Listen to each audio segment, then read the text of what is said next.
Let's get everyone sorted out. How are you guys? Where are you speaking from? Do you hear me well?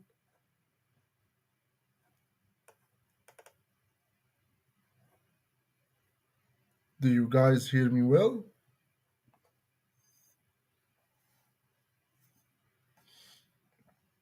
I'm finally live here on YouTube.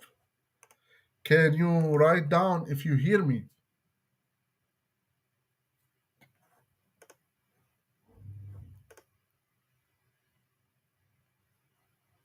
Yes, we can hear you. Yes, very good. Hi. Hello, how are you? Where are you guys speaking from? Where are you coming from? ازيك يا عمرو؟ How are you, Anas? الحمد لله كويس. Life Stores, HP, Security Grid. Where are you guys speaking from? Sydney. Oh, nice. Well, that's quite super late for you. Qatar, nice, very nice. I loved Qatar. I stayed there for 1 year and a half. I loved it. USA, very nice. Dubai. Renzon, how are you? How are you doing? Salam from Kosovo. Nice. That's really interesting. It's 5 p.m. here. Wow. That's quite too early or too late. Depends on did you sleep or not. Cool, cool. So, guys, today is a really important day because today we'll be talking about instant response, threat hunting, log analysis, and if you are working in SOC or you are working as in IT and you are moving in cybersecurity or you are in the first line of security if you're working as SOC, today this session will be very relevant to you. By the way, guys, what's your job? What's your current job? Where are you at? Are you working in soccer? Are you working as an IT admin, or are you from completely different field? Are you still a student? Like, let me know in the chat. Um, Life Stories says, by the way, my name is Ahsan Khan. I am an IT security specialist. Very nice. Very, very nice. So today it will be very relevant to you because we'll be talking about kind of what's the next step. A student in IT, great. SOC, very nice. So we'll be talking about like what's the next step. And today we'll talk about mostly threat hunting. And today as well we'll be announcing, which is the title of the session actually, we'll be announcing our training which is coming next Monday. It will be a live training for 4 days. It's about in-depth investigation and threat hunting, which we'll be talking about threat hunting, incident response, log analysis, packet analysis, memory forensics, digital forensics, remote triage with PowerShell, with CABE, with Cancer framework. If you know about any of these, and we will be using PowerShell a lot. We'll be also building a purple team lab on the cloud where we will simulate an attack and monitor, and we'll have different tools to monitor the attack and prepare the defenses. That will be our training that we'll be covering as well. We'll be talking about it a little bit. So Jeff is saying that I'm a digital forensics master's student at Chamberlain College. That's great. How's it going with the masters with you? Is it going well? Do you feel you are really getting a hang on of digital forensics, or is it far from what you want? Are you focused on cybercrime investigation, are you focusing on cyber attacks? There's also something I will also talk about today, which is the digital forensics part and how it plays a role between cybercrime investigation and between incident response. But before I talk about that, let's give just an intro about.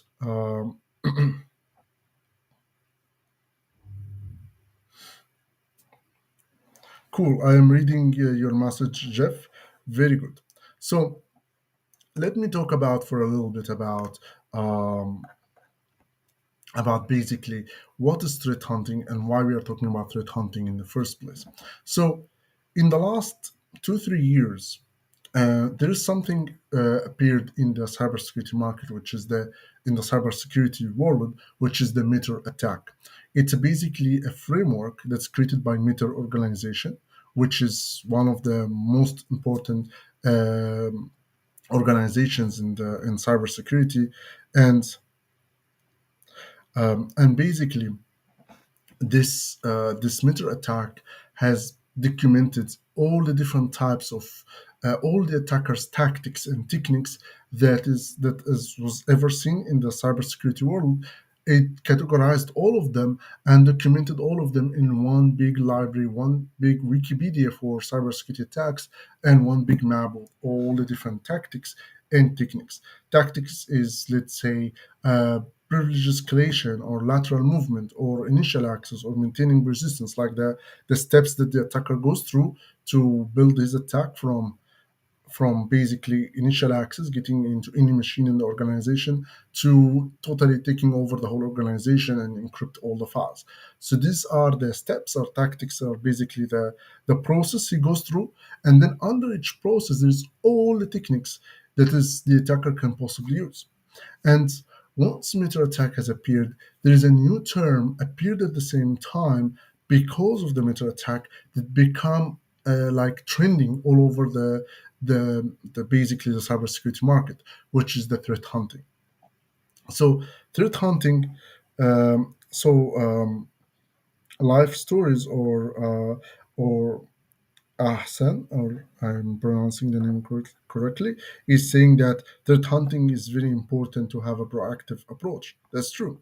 So, threat hunting as a term appeared recently in the last 2 3 years after the Metro attack, and basically described the process of, rather than we are looking for the attacker's malware or malware hash, or looking for the IOCs, looking for the domains, looking for the IPs, which always change between one attack campaign to another, and sometimes between one attacker to another. Um, we need to have something. We need to be able to detect a specific type of attackers or a specific technique without going into the details of the exact domain or the exact IP. Let's say that we notice a new attack in the cybersecurity world, where the attacker sent a malicious Word document. This is used since long time. Send a malicious Word document, and this Word document includes a VBA macro. Once you enable the macros, this macros install a malware or run a PowerShell code. We need to start detecting this technique of attacks. And this is where threat hunting comes. You are not detecting a specific document, you're not detecting a specific PowerShell command or a specific domain that this document is trying to connect to. You are detecting an attack, a technique in general that might be so many different other documents, so many different apps that this document can run, like PowerShell or CMD, or can run its own malware, or can drop a file and use run.dll, or can modify registry and do lots of stuff. So it can be so many different options, but you are trying to detect this specific technique.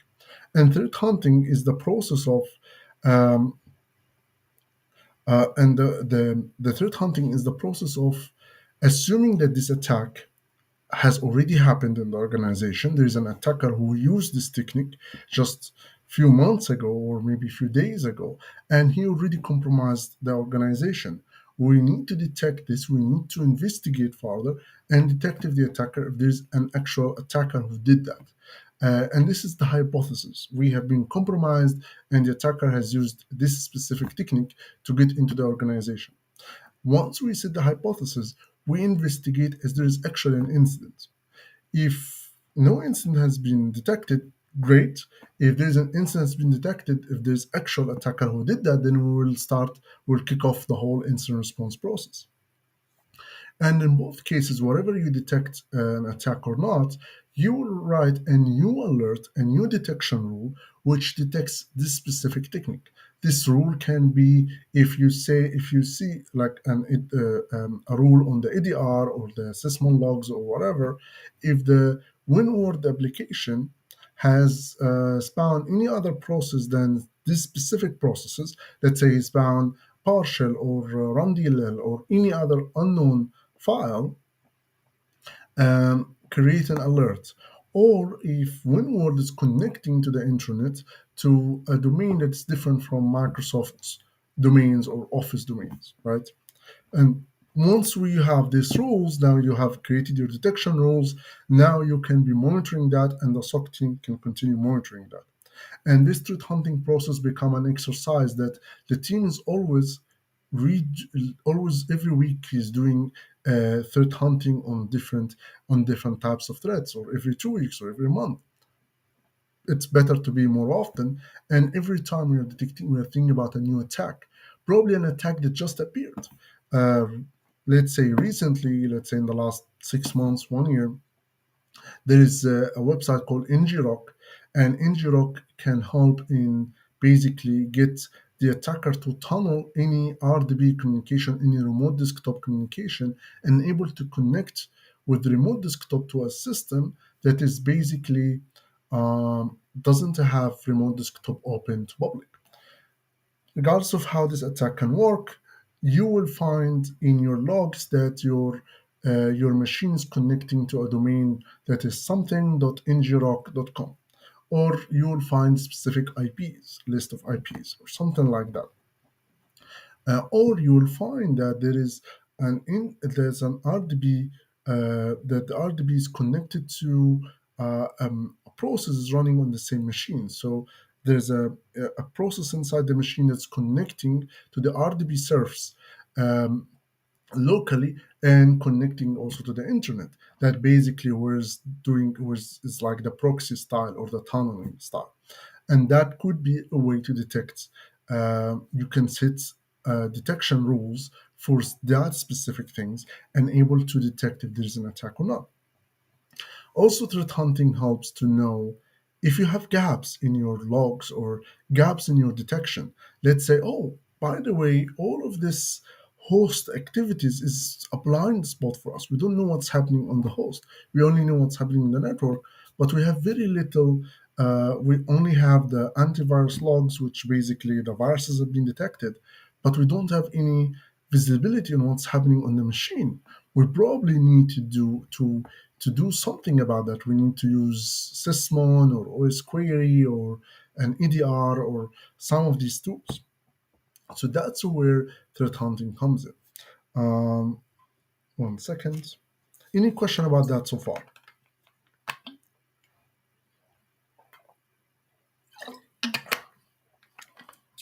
Are you going to put this video in the channel? Yes, it's live on the channel, and and it will remain there on the channel public. You can return back to it whenever you like. Um, I see QA manager, principal consultant, very nice.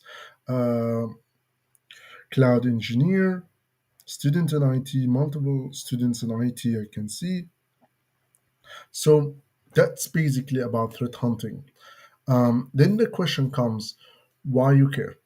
If you are a student in IT, um, or you are in SOC, or you are in the cybersecurity world in general, why do you care about why do you care about threat hunting? Well, the reason for that is if you are looking to, if you're in IT, you're looking to learn in general log analysis, incident response, um, all of the different things related to cybersecurity in general. And one of them will be the threat hunting world. Would like to have an interactive session if possible. I would like if you guys can able to join. Maybe we can do one time a Zoom call rather than like a Zoom call that's live on YouTube or on Facebook, rather than like a type of session like one man show style.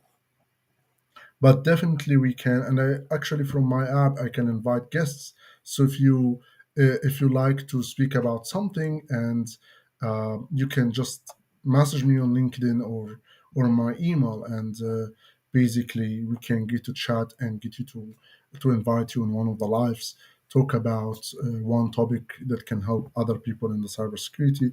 That's absolutely welcome, as well as for all of you guys. Um, as well, if you want to join, Renzo, Cruz, or anyone, if you want to join to speak about something and you are really confident about it, you are absolutely welcome, and I can invite you as a guest to my sessions, to this live sessions. So that's about, if you are in IT, learning about incident response and log analysis and threat hunting is something really, really useful for you to switch into cybersecurity. If you like, threat hunting is all about two major things: learning about the incident response process, because at the end of the day, threat hunting is an incident response. And the second part, learning about the attacker, learning about the attacks, not from the IOCs, not from the alerts you see in SOC, but learning how the attack actually looks like from A to Z. What are the different tactics and techniques, and understand meta attack, understand it very well, understand the techniques that are in meta attack, and know how to detect them, how you can create a new detection rule or a new alert or a new process or strategy to detect, investigate, and respond to these attacks. That is basically the main core skills you need in threat hunting, and you will need it anywhere in cybersecurity. That's why when I decided to make a threat hunting training, the most of the training is incident response, log analysis, um, bucket analysis, and the main foundation, because this is what threat hunting is about. And as well, talking about the attacks and talking about the hunting methodology, how to think about hunting for this, how to investigate further, and how to prove your hypothesis right or wrong. If you are in SOC, and most of the cases, which is something I find it really important to talk about, is that most of people who, when they enter the SOC world, um, they focus on, basically, or the company pushes them to learn so many different products, like Palo Alto, Juniper, Cisco, Sophos, Trend Micro, IBM QRadar, this tool and that tool, and SOAR applications, different software, depends on the company, Logarithm, or whatever the tool is. And there's nothing wrong about learning products, but learning products only does not advance you in your career. Once you get, like, this is the thing: if you are in SOC and you're learning software, you only will stay in SOC. You will only stay working in SOC. You will never go beyond the SOC, because all the SOC is about somebody who knows how to use these apps and knows how to triage alerts and basically forward them to the next team, but nothing more than that. If you want to move out of the SOC into incident response, or digital investigation, which is SOC Tier 3, you will need to learn the cybersecurity core skills. You need to learn incident response in depth. You need to understand what you are looking for in logs in general, what you have to do when you see a log, what you have to do when you see a backup file, what you have to do if you know this machine is infected or probably infected and you need to investigate it further, what you're going to do, how you can correlate the logs, how you can collect some artifacts from this machine, whatever a memory dump, or some parts of memory like process list, or all of this different information from memory, and as well information from the hard disk like registry information or scheduled tasks or running services, or all of this, how you can collect this information, how you can analyze them, and how to actually get a meaning out of this analysis and actually detect an attack from there. So this process is what differentiates you from being a SOC, from being a SOC tier one, to be an incident handler, security analyst, principal security consultant, or anywhere where you go when you become more advanced. Let me go back to the comments here. Uh, we have to collect our own IOCs based on indicators of attacks, also not to depend more on third IOCs. Create your own advisors. That's true. Hunt for IOCs, understand the meta attack framework techniques. Um, Thinking in a worst scenario, I will show the messages for everyone.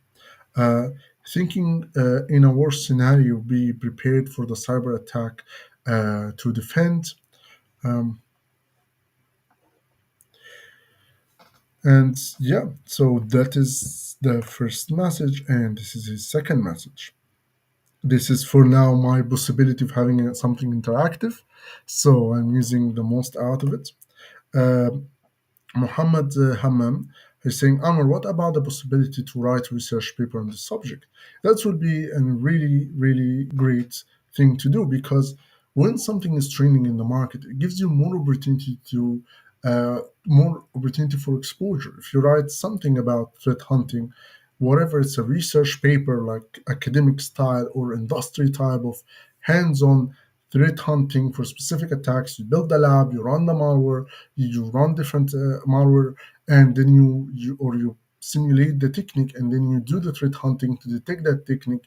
All of this, whatever the process you will do it, it will definitely get more attention.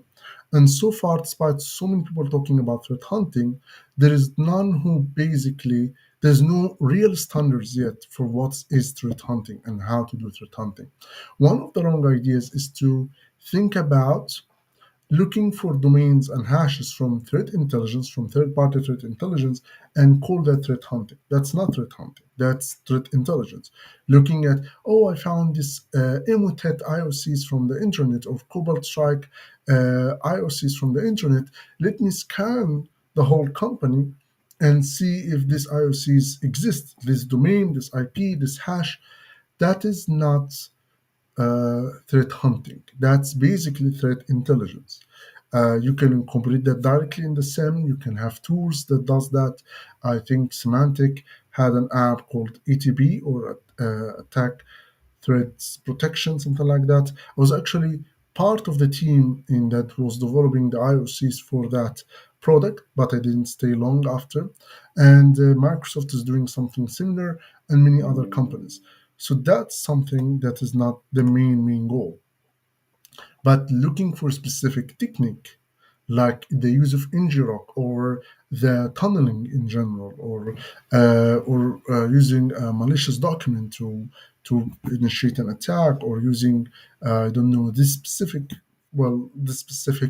exploit probably, or using web attacks to target people, or internal XSS attack, or whatever the thing you will look for. That's what is about in threat hunting.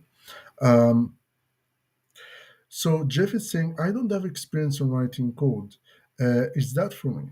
Well, you don't need in cybersecurity. You don't need to be professional in writing code. The only thing you might need in general in cybersecurity is scripting. Scripting is really useful in Python and PowerShell, and it's very easy to learn. So don't shy from it. Just break the ice. There's tons of Udemy courses about it. In the master's program, we do give people access to different trainings when it comes to Python and PowerShell, and as well you can find a lot online. Code Academy, I think they do provide Python as well. Python and PowerShell, just the basic scripting for them is really, really, really useful. For the training that's coming in next week, the in-depth investigation threat hunting live training, will be covering some parts in PowerShell. It will be great if you have an experience in PowerShell before, because we will be using PowerShell along the way. If not, you can still continue with us. You will also we will make it as easy as possible, and as well you will have the recording so you can continue your learning again on the parts related to PowerShell. Um, thank you guys. I'm learning these days ethical hacking. Uh, it is offensive security, but is it a good start in cybersecurity? Ethical hacking in general, it's a good start. It depends on where you want to go. Offensive security, ethical hacking is a good start, but focus on moving beyond what is common, because ethical hacking, if you start learning ethical hacking, you realize one thing, that 70% of people who are in cybersecurity now have started in ethical hacking. So you can imagine for this type of jobs that are not as many as you would imagine compared to SOC or cloud security, penetration testing jobs is not as demanded as SOC, let's say, for an example. But 70% of people who are learning cybersecurity starting with penetration testing or ethical hacking. So you have way high, way more candidates than jobs, which makes your ability to stand out is really difficult. You need to, after you learn the basics of ethical hacking, maybe CH or something, and you move into something more practical, you need to find a way to stand out. You need to understand the real attacks that's happening right now. And unfortunately, as well, fortunately and unfortunately, that most of the courses in ethical hacking and penetration testing are more focused on techniques that are not widely used anymore. Mostly are focusing on metasploit and exploitation and nmap and all of these different things, which are not commonly used right now. In real attacks, you mostly see client-side attacks that targets payroll people, the employees in payroll, or the employees in HR, or the employees in different teams, and try to get them to provide their credentials or provide access, whatever the way, or whatever the way to get the attacker access to the network. And from there, he can move from one machine to another and compromise the whole organization. So look at what the attacks look like and learn these specific attacks. Learn what's called reteaming or advisory emulation or advisory simulation, sometimes it's called like that. Learn that instead of learning the Metasploit Kali Linux type of direction. Web attacks is still relevant, but as well, web attacks is lots of people are on web attacks. If you want to learn web attacks, then learn them in the context of cloud apps and apps that use lambdas or serverless apps or all of this, and how web attacks can really be used there. How they can be used against single sign-on and SAML logins and all of these different types of attacks that appears in that world. What is current right now, what's more relevant to the market right now that you will need to focus on, then focus on the normal XSS SQL injection type of attacks. They're still there, there's still these attacks used, but not, but you will also have too many candidates compared to other people. Anyway, um, and WASP top 10, but again, WASP top 10 is very good fundamentally, very good foundation. You need to learn them, but you need to think about a job. If you want to think about a job, think about how you can stand out and what is more relevant right now. So back to the incident response and all of that direction. Um, So basically, if you are in the blue team side, you need to, and you want to move from being from IT to SOC, from SOC to SOC tier 2 or SOC tier 3 or incident response or security consultant or whatever, you need to focus on core skills. What's core skills? Learn log analysis, bucket analysis, learn what you are looking for. First, you need to learn how the attack look like, so you know what you're looking for. You learn how the attacks look like, then learn incident response process and strategy in general, then start learning each step in the log analysis. So in the incident response, so first, how we detect these attacks? We either detect it on the network through our logs, or detecting it on the EDR, on the host itself, on the endpoint, through our EDR, through our sysmon logs, through our OS query, through our antivirus, whatever the tool we have there. Then after that, we investigate. So how we can do an investigation where we can correlate different logs in our SIM, correlate from different types of logs, take that IP and search it for there, look for other activities on that machine, look for different processes, take the hash, search there, take the domain, search for who connected to that domain, anything like that, and you go more deeper. This is one way. Another way is to basically go into the infected machine and investigate the machine itself by using remote triage like Cape, like Kanza, like PowerShell, like EDRs. Sometimes they do provide ability to to connect directly to the machine and take a memory dump.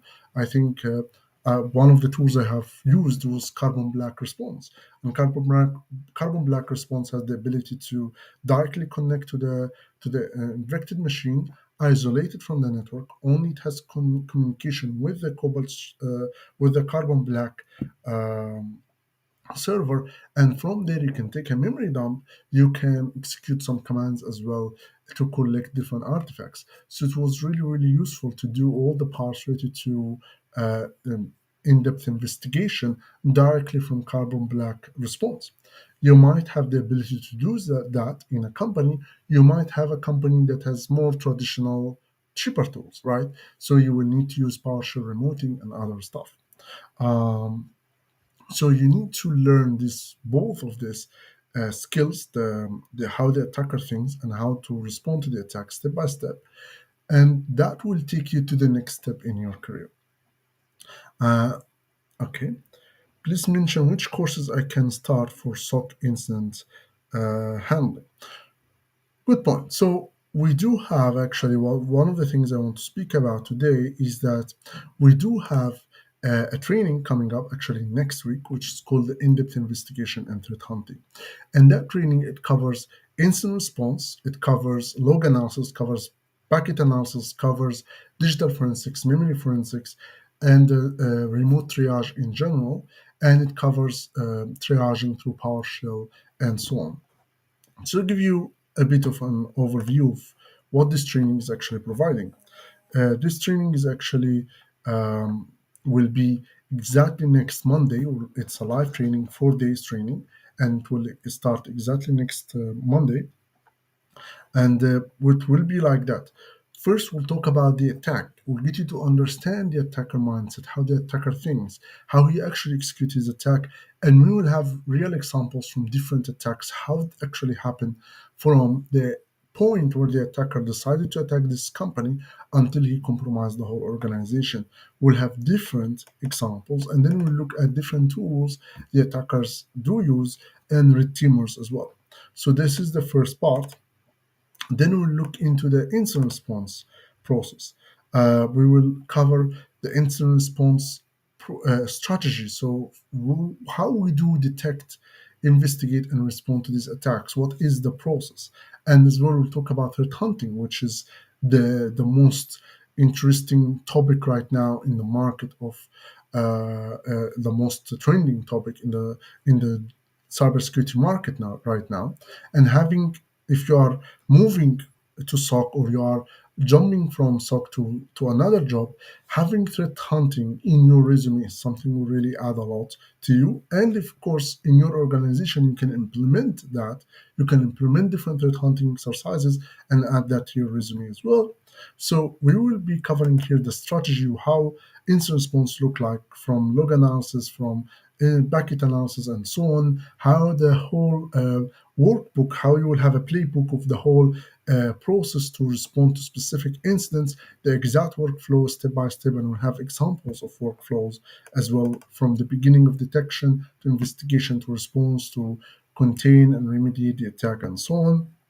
Then we'll build our own kind of threat detection purple team cloud, basically where we'll have like a little company of small Active Directory world, and we'll have as well a blue team where we have the Elasticsearch and so on, and as well we'll have the red team machine where we'll initiate the attack, and then we'll see how all of that works. And after that, we'll talk about Loganite and initial access. And you will see through the whole training, we cover the attacker techniques and then we cover the response. Attacker techniques and then the response. So here we'll talk about the attacker initial access, how he actually um, go into how he start the attack, how he does the attack, and so on. Um, there's a question, how about NIST and SANS incident response? True, we will also talk about that in the incident response part. In the incident response strategy in general, we'll look about the NIST framework specifically. We'll be using that. Uh, yeah, we will be more focused on NIST than SANS. Um, so we will talk about the cost once we cover the whole thing.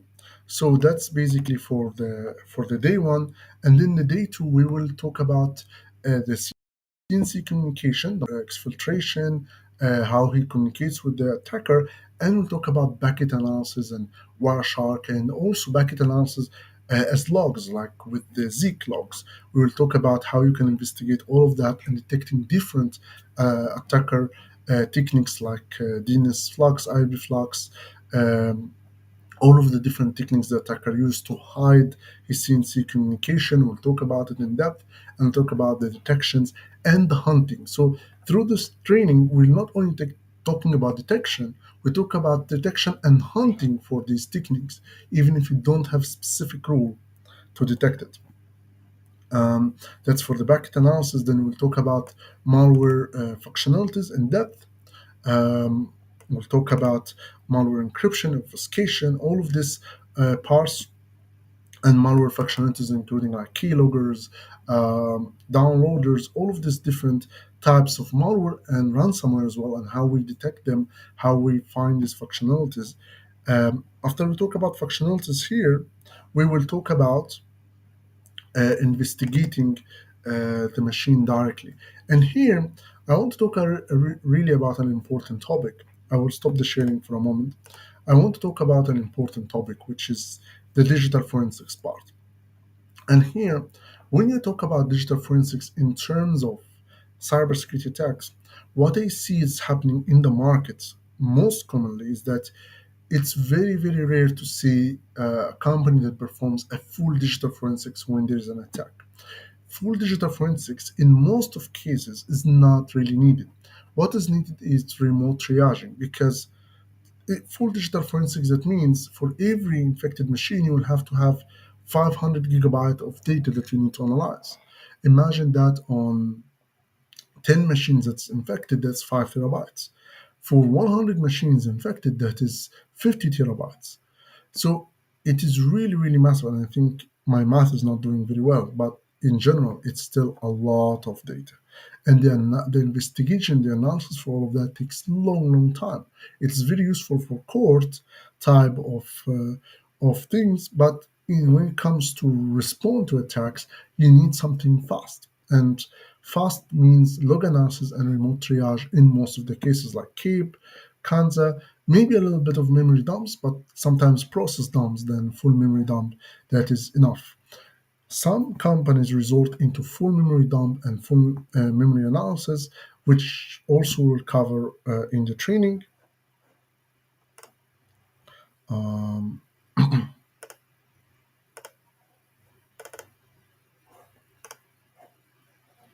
back into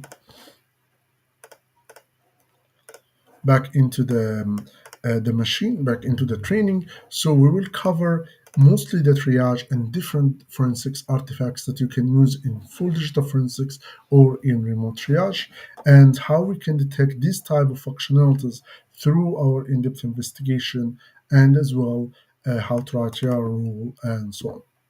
That's day two, and it's really, really in depth when it comes to hunting. This is what I like really about day two is that we talk a lot about hunting than about just rule based or signature based detections.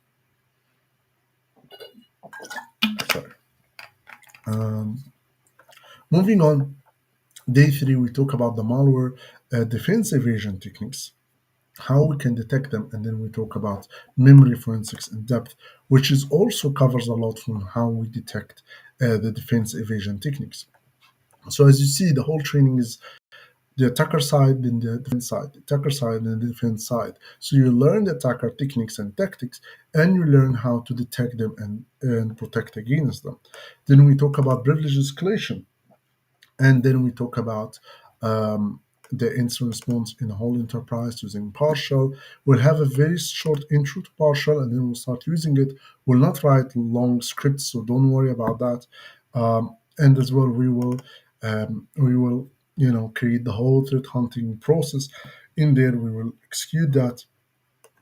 Sorry, and then we'll talk about active directory attacks and identity attacks when it comes to Kerberos attacks and other type of attacks, and as well we'll cover a little bit about Azure ED attacks and so on.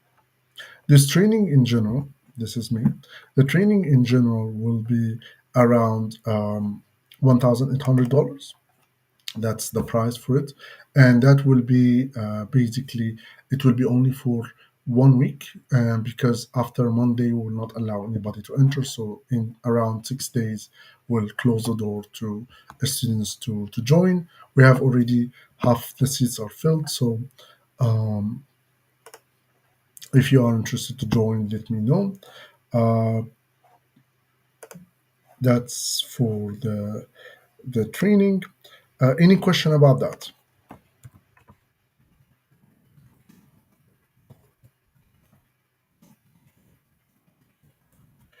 Any question?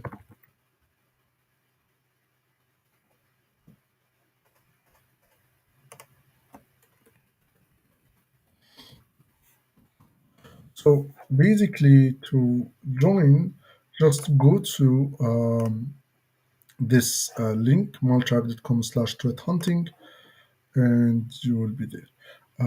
Are the students also getting the recorded sessions? Yes, we have. You will have access to 1 year of the recorded sessions. The training, by the way, the training starts from 11 a.m. GMT until 6 p.m. GMT, and you will have the recording for 1 year with the samples, with the slides, with everything. Um, and as well with the notes on the slides.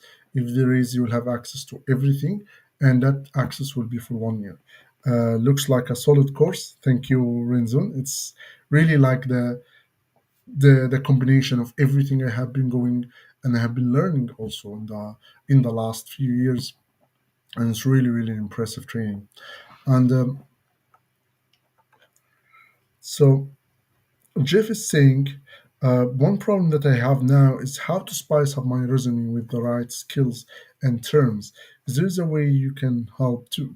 So what I mostly get my students to do is to build hands-on project that proves their skills, that shows the skills they have practically. So let's say you want to work in threat hunting, then let's build a project where you actually simulate an attack and threat hunt for this attack and use Splunk or Elasticsearch or something like that so you can showcase your work, right? And showcase your skills. This is the first thing. Second thing is always go after what is being talked about a lot now. Now people talk about cloud a lot. They talk about threat hunting a lot. They talk about meter attack a lot. If you put these titles, these words in your resume, that will make a big difference wherever under your projects, your skills, your trainings that you have joined, your certificates, if you have certificates, all of that, whatever it is, these terms that are mostly wanted in the market or mostly trending in the market, if you add them in your resume, adds a lot to you. So create your own projects, learn the practical skills, create your own projects that prove the skills you have and showcase them in your resume. And under each project, you put all the skills or the important keywords that are related to the job you are applying for. So if you are applying to threat to incident response, then you put all the words related to incident response like log analysis, Elasticsearch, um, Splunk, SIM, SOAR, PCAP analysis, Wireshark, Network Monitor, whatever the tools you have. Um, how about Snort? We will not cover Snort as it is. We'll cover Suricata, how we pronounce it correctly. And as well, we'll cover mostly the ideas of how IDS works and how, in general, log analysis work. So the idea is not to focus on a specific product. Suricata will just be an example here, but it's not about, yeah, it just will be more of an example and to show you as a tool, but we will not go so deep into how I like on how to use the tool itself as more as the whole knowledge behind the cybersecurity core skills that you need to have to understand any IDS or any IBS or the whole network attacks, what you expect to see in the network in general, what type of alerts you expect to see, and all of that, and what visibility do you need in general if you are building an incident response team from the beginning, if you're building a whole security controls for a company, how you would think, what you would be looking at, what you will be looking for in the organization. So we're not focused on specific tools, but yes, we will cover Suricata as part of the network part, as well as Zeek and others. Zeek for log collection for pickups. Any other question? By the way, also one of the things that I liked and I was excited to share in this training that we will cover as well how to perform a live forensics on a machine, how you can detect a machine that's using process injection or dealer injection or it's way hidden, and how you can look through different parts of on the different processes through network monitor, through process explorer, and so on to detect specific attacks. So we'll do that as a live forensics through directly connecting to the machine as UI or remote desktop, and as we will cover it through PowerShell and PowerShell remoting. Um, of course, PowerShell remoting is more secure than RDB, but for support, they do have other tools that they can use sometimes, like something like TeamViewer, but for support. And you can use something with UI to investigate an attack directly on a machine or in your own machine if you are infected yourself. Any other question?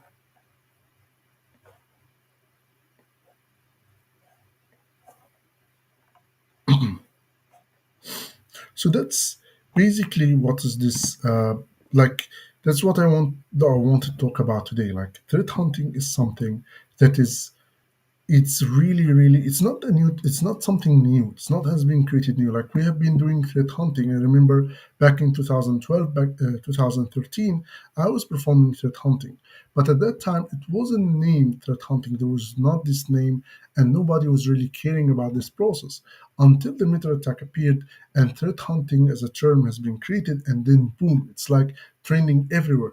If you just go into LinkedIn and see the type of advertisements you're seeing, the type of posts you're seeing, you'll see the word threat hunting everywhere. And you will realize that this is something that companies are looking for a lot. There is now new jobs that's only targeting, like there are new types of jobs that's called threat hunter, and you just apply to be a threat hunter. So it's something to look into. And you don't have to work as only threat hunter, but you can work between incident response, threat hunting, and digital investigation in general, and cover that part. Um, any question?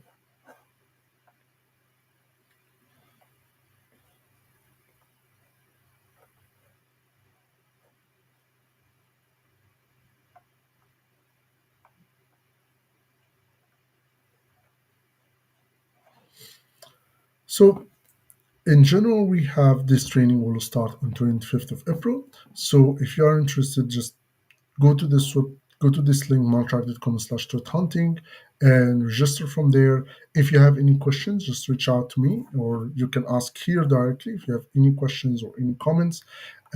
If not, you can directly reach out to me later on if you have any concerns, any questions, and I'll be happy to help.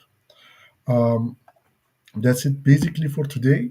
If you have any question, any last question before I go, any last questions?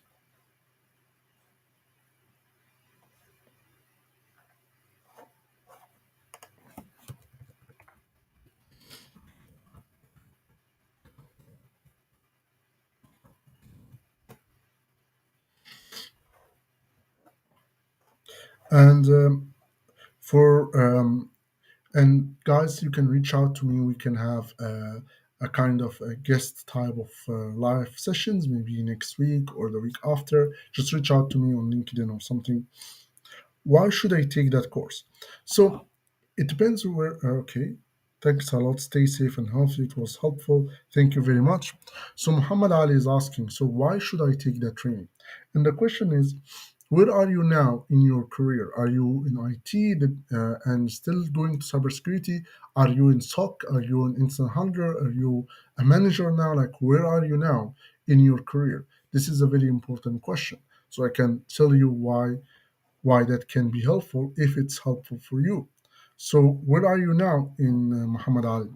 For all of you guys, if you are in IT and you're moving to cybersecurity, this training covers the like all the basics of flog analysis, of incident response, of digital investigation, of how attacks look like. Like covers so much in that part that basically this part that that are the foundation that you need to work in SOC tier one, tier two, tier three, and beyond. So it's like this is the cybersecurity foundation. If you are in SOC tier one, you probably have used different SIEM before, probably have focused a lot on products. You learn Splunk, Elasticsearch, Logarithm, QRadar, whatever the SIEM you are using. But regardless of all of this, you will need to move next step in your career. And the next step is basically not to learn more tools, is to learn the core cybersecurity foundation. Learn how to how attacks looks like actually in reality, how they look like from initial access to execution to maintaining persistence, defense evasion, privilege escalation, and lateral movement, like the whole process of an attack, how each one of these steps work and how we can detect them, and as well learn how to investigate attacks in depth. This is what you need when to become an incident handler or SOC Tier 3, which is mostly digital investigation. How you can investigate an attack and know for sure and answer the questions like how this attack started, what weaknesses this attacker has used, and all the other questions, and able to contain and remediate the attack. As well, being in learning threat hunting as well will add a lot to your career because it's one of the most trending topics right now. And learning threat hunting, learning how to perform threat hunting, how to do that in your own organization, or it will open the doors for you to either work in threat hunting or even get your promotion to incident response and use your threat hunting skills as well. Right now, companies are looking into how they can implement threat hunting, and having someone comes with threat hunting skills adds a lot to them, and it's something that will easily get them interested in your resume and in you in the interview. So that's basically what's most important parts. You learn as well about digital forensics, memory forensics, and cloud as well, which will be helpful for you in the future. And that's all about it. So do you provide job placement? We don't provide hiring part. I think hiring services is something else. You might look for like recruitment agency or something like that that can do the hiring process. But I can give an advice, which I give to all my students, and I give it also here for free, and I give it inside our trainings. Connect as much as you can with LinkedIn, and on your LinkedIn with managers, with recruiters, managers of incident response or SOC or whatever, and do lots of analysis, do different projects that are related to your core skills or the jobs that you want to work at. If you want to work in threat hunting, so do projects that are related to threat hunting. Have your own blog, share your own work, and as well, when you see a job opening on LinkedIn or something, don't just apply and that's it. That is the passive way. Try to find who are the managers that are hiring for this position. Who is the manager who actually this position is in his team in this company? Try to find that person and try to reach out to him on LinkedIn, and not just say, "Oh, I saw this job. I want to apply for. This is my resume." And that's it. But you need to add a little bit more. Like I think I am. I am. I think I am suitable for this position because I have done this, I have done that, and I have done this, and write about all the different projects that are very relevant to the job you're working at and what you can bring to the table. Add that in your own LinkedIn message, add your resume, and maybe some links to some of your projects, and that will give you way more ahead to find the job you're looking for. That is in general, if you take my training or you take another training, that's what I do recommend you to do. So build your own projects, build your own blog, build your own work, and this work will promote you. That's what promoted me, the Stuxnet work, that will get me to work in EasyCert, QCert, and Semantic later on, and that work can promote you as well. So that's what I do recommend. And as well, network, go to conferences, try to speak in conferences. If you have any tool you have created or anything you have done, try to apply to speak in conferences. Try to be there, to be everywhere, and to contribute more in the community, and you will get noticed and you get way more exposure. Um, So, do I provide job placement? No, but you need to follow this advice if you want to. What's the difference between incident response, incident handling, and digital forensics?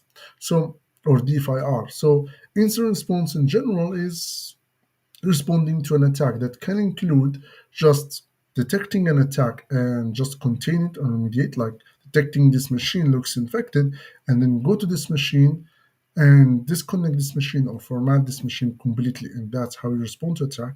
Or it can be including as well more investigation. DFIR is kind of another looks mostly targeting digital forensics incident response, or digital forensics in general is more like I'm more specialist in investigation, in going deep and investigating the machine, taking a memory, like taking an image of the hard disk and investigate it further. So DFIR is more close to investigation and more close to digital forensics. And digital forensics has two paths.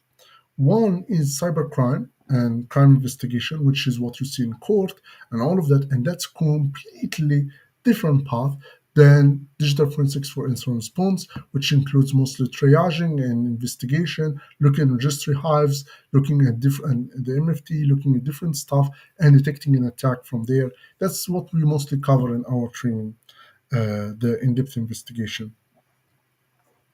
I always discuss and guide people for career counseling for cybersecurity and IT career. That's very good, and we can have. That's my initiative as well. If you want to share your initiative, it would be great. If you can share a link to it, if you have something here, like a website for it, or a group or something, feel free to share it here on the chat so people can get access to it too. I would love to join as well. Um, Junaid Khalil, I hope I pronounced your name correctly. Um, if we take the course and it's granted that we will learn in and out 100% of threat hunting and digital forensics, basically we will be able to handle all the DFIR and threat hunting without much help. I'm not sure about the question. If we take this course, let me put that into. If we take this course, is it guaranteed that we will learn in and out 100% of threat hunting and digital forensics? Basically, you'll be able to handle all the DFIR and threat hunting without much help? Yes. Of course, you will not be principal, but you will work in the junior type of DFIR and threat hunting. Yes, you will have all the skills needed to get your early jobs in that. You will still learn through experience a lot. Like there's nothing that will get you to be 100% in anything. Not malware analysis, not DFIR, not red teaming. You are work in progress for your rest of your life. But and I am too. I'm not having any 100% in anything. But if you mean in getting a job done when you work in your day-to-day job, yes, that's what we are covering in this training. And at the beginning, I had like the malware analysis and incident response, but I found that the incident response there was not the 100%. That's why I created that training to be the 100%, all the skills you need to actually perform digital investigation and perform threat hunting as well in an organization. So this is all what you need to get in your first day-to-day jobs around that. And as well, you will learn through your life and through your experience. Can we enter in cybersecurity field? How can we enter in cybersecurity field? Well, cybersecurity is like a very big topic. There is fields inside cybersecurity. So once you learn, let's say, the basics of what cybersecurity is, we have a training called Kickstart Your Cybersecurity Career. It's basically if you go to access.maltrack.com, sorry, maltrack.com, you will find the training there called Kickstart Your Cybersecurity Career, and that can give you like an intro to all the different fields that are there. We have the red teaming. It's a very small course, and as well as it's not expensive. It's really, really, it's affordable, and you can check it out. And we cover like the the red teaming, the offensive security, the incident response, and all of that related. And then we cover malware analysis and files attacks and so on. So you can go into different fields. So maybe you can start from there and then move into the field that you feel you like the most, either offensive or defensive. and you can continue with that for and continue forward in your career. Um, Also, there is an advice here.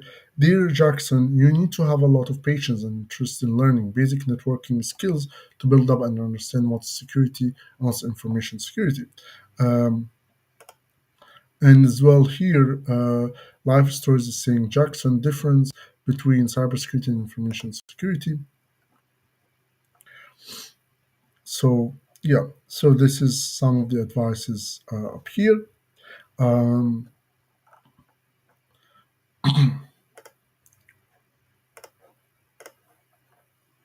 so any question, guys?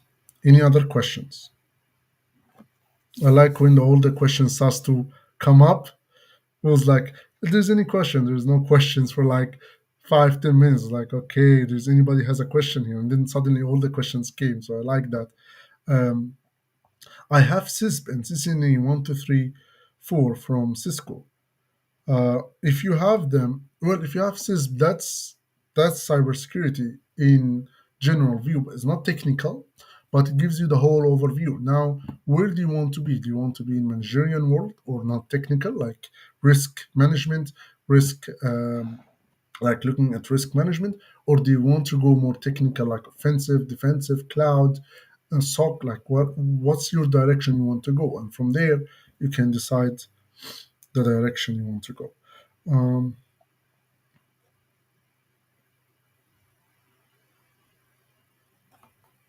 so you have CISB and you're still a student?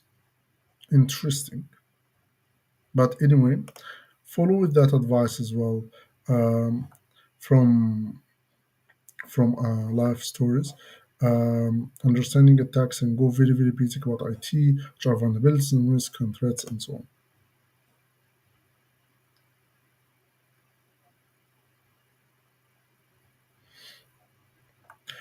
Okay. Any other question, guys? Any question about um, the in-depth investigation threat hunting training? Any question about that training? Any concerns? Any ideas? Anything you want to share? Any concerns you want to share?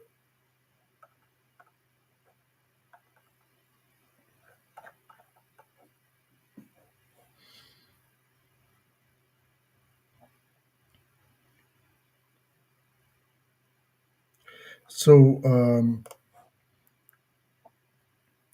Junaid is saying the training which you provide is good enough to get the knowledge and skills we can get from GCFE and GCFE. I need to find what these words mean.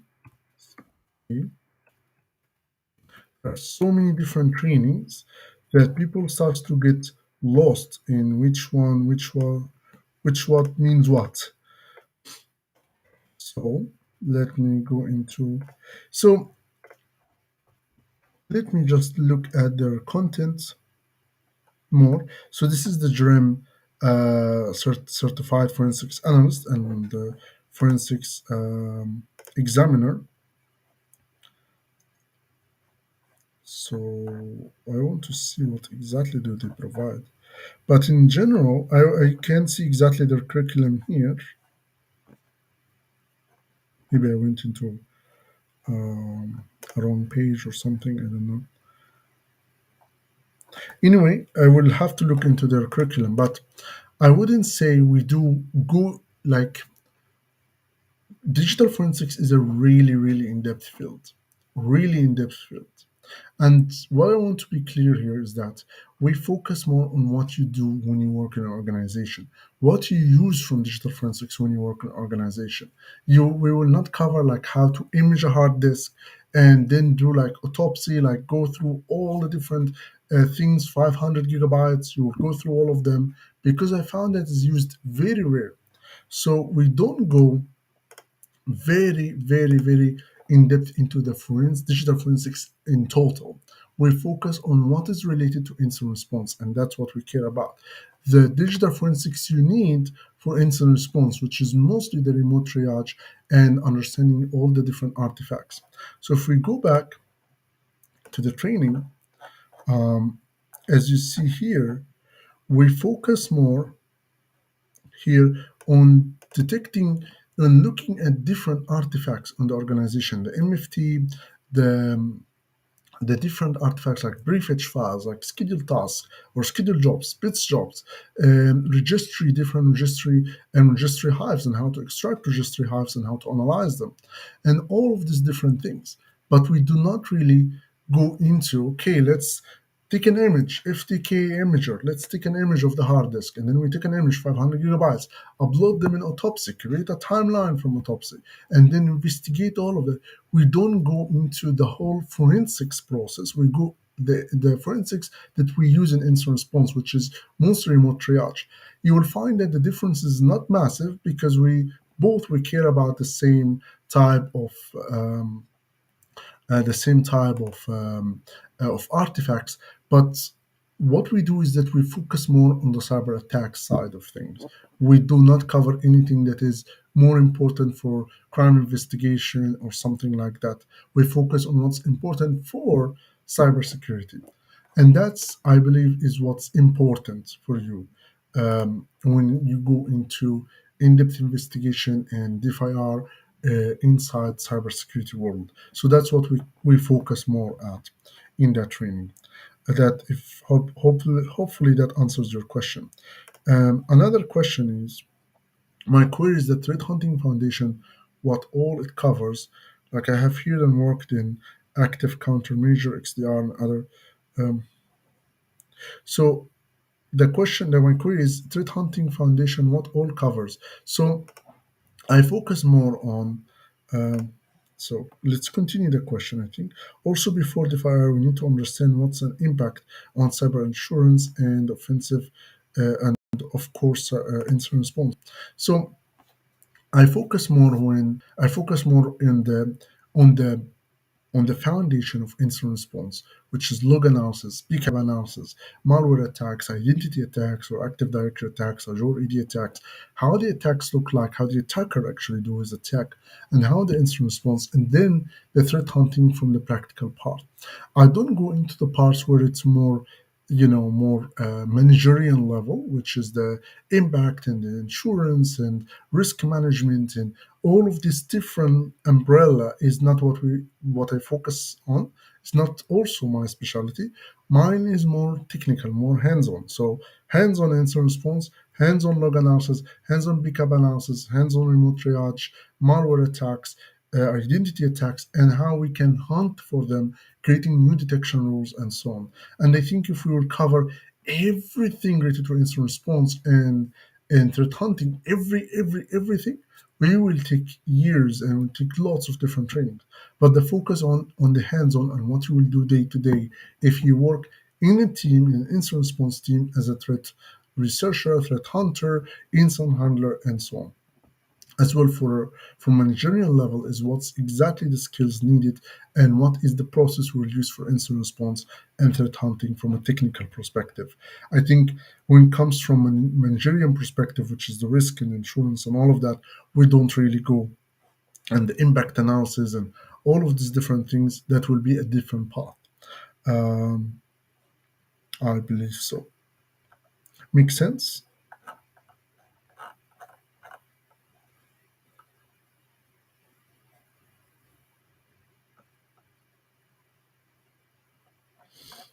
Makes sense, Ahsan.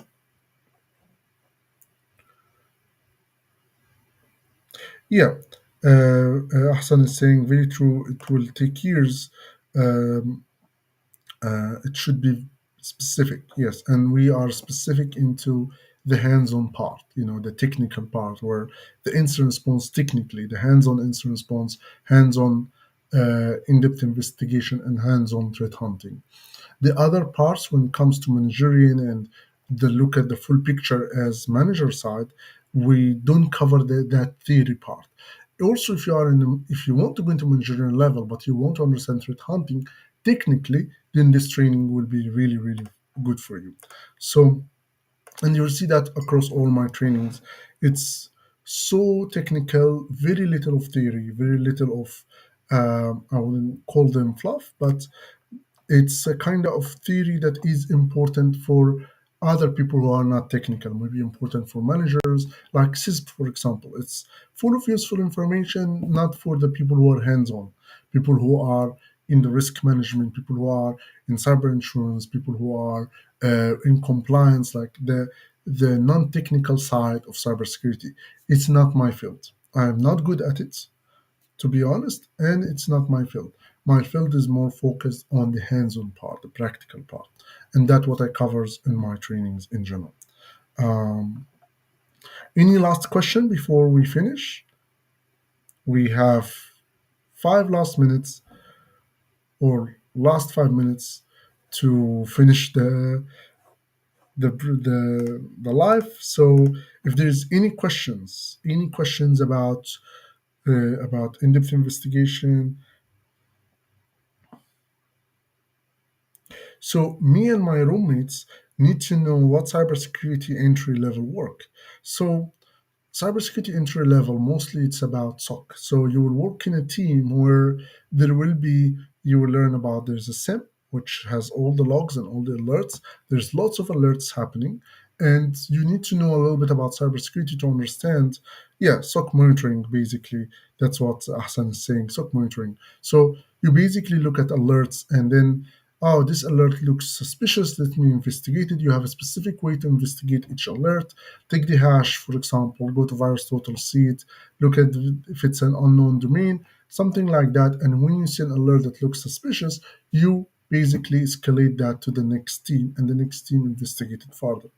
So that's basically what you do as a SOC tier one, is looking at alerts, and when there's an alert in a specific way, you kind of escalate it, or or if there is none, you just, if it's a completely false positive, you just remove it. And you need to understand a little bit about different types of attacks, so you're able to have a kind of judgment early on. We are 12 students watching you. Oh wow, welcome. That's interesting. You are all welcome. If there is any discount for two or more people taking the training, there is. Just reach out to me directly, and there is a discount. Yes, we do provide that. Just reach out to me directly with the number of students, and I will give you the code basically for all of them to join. Um, and as well, continue with what Ahsan is saying. So, Jackson Ahsan is saying that you'll be doing mostly SOC monitoring and event monitoring, doing event or offense analysis reported, basically is like reporting different attacks.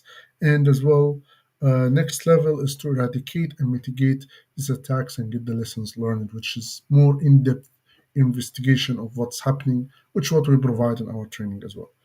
um, so I think that's it so far. If there's no other question, I will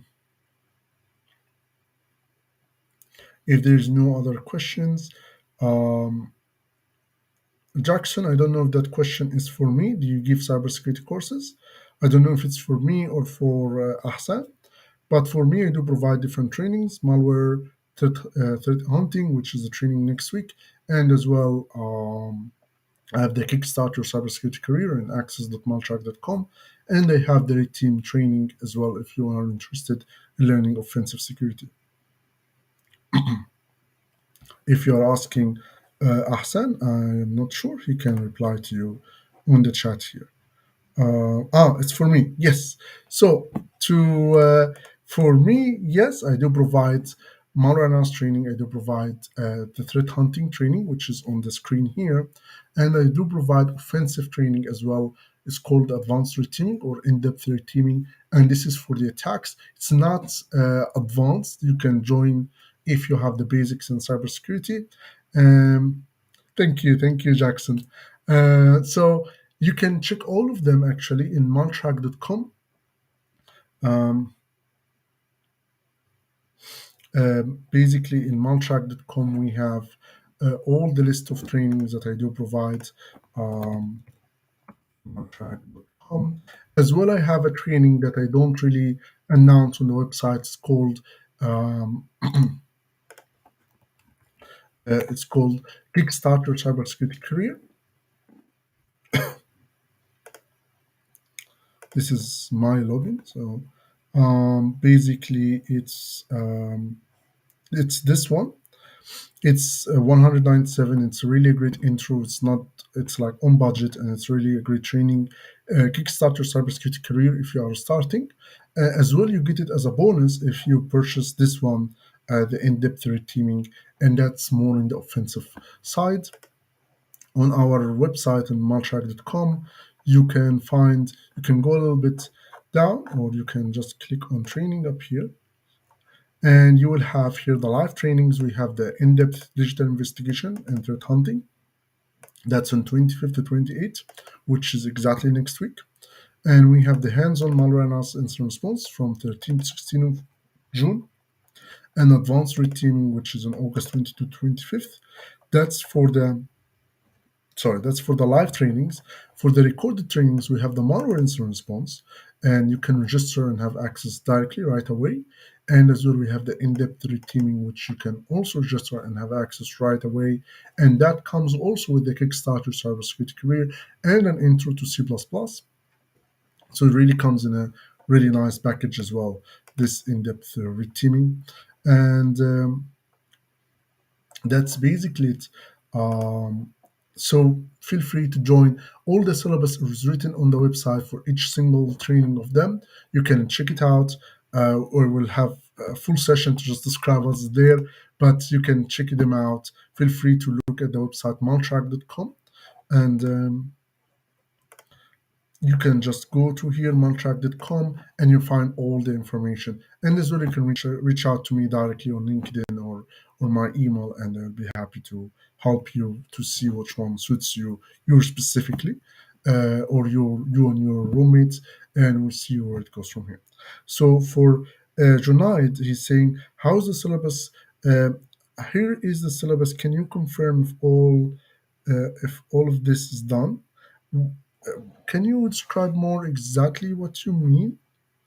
So, for the syllabus we have on here, this is what will be the syllabus for the training on 25th, which is next week. This is exactly how it will be. It will be day one. We'll talk about these topics: the ABT attacks, the incident response and threat hunting, build your threat detection lab on the cloud, and initial access and log analysis.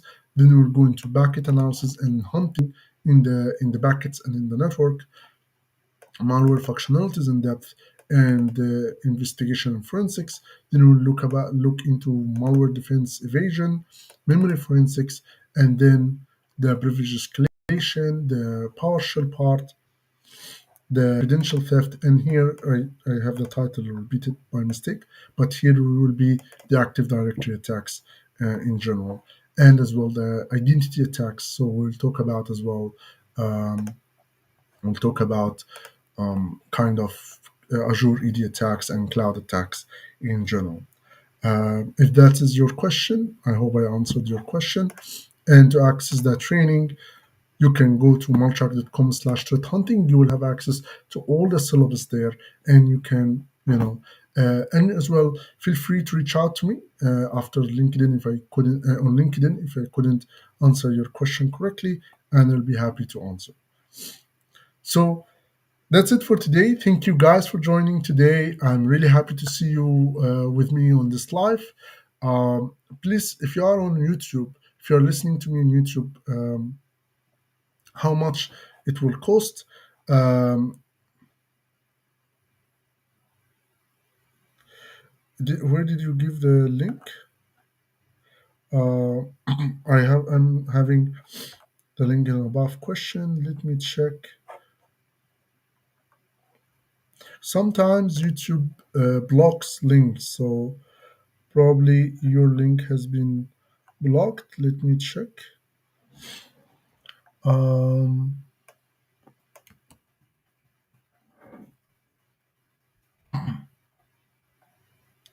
I think Junaid, your link has been blocked or not posted because I don't see it anywhere in here in the chat.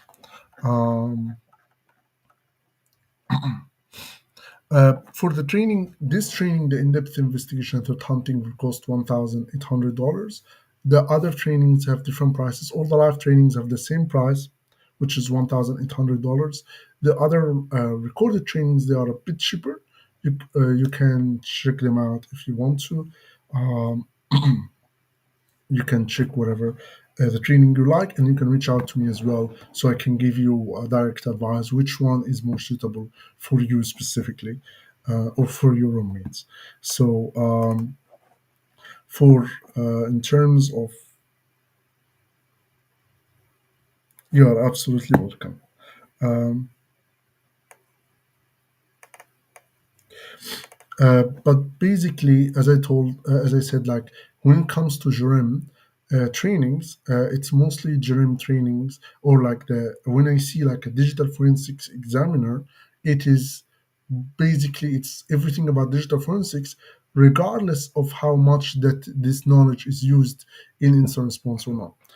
There's something I will talk about in the last minute is that lots of trainings they cover a specific science without focusing on how much from that science is used practically in the world or not.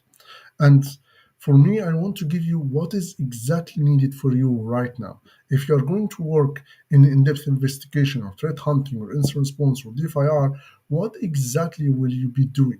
So if you learn how to take how to image a disk and compare the hashes of the image, and then use autopsy, and then do this and do that, and so many different things that you will not use in an incident response, then I'm doing a disservice to you. I want to give you exactly the knowledge that you will use when you're working in incident response or threat hunting or digital investigation or DFIR. Not all the knowledge, and some of them you won't use. So that's my main goal basically from this training.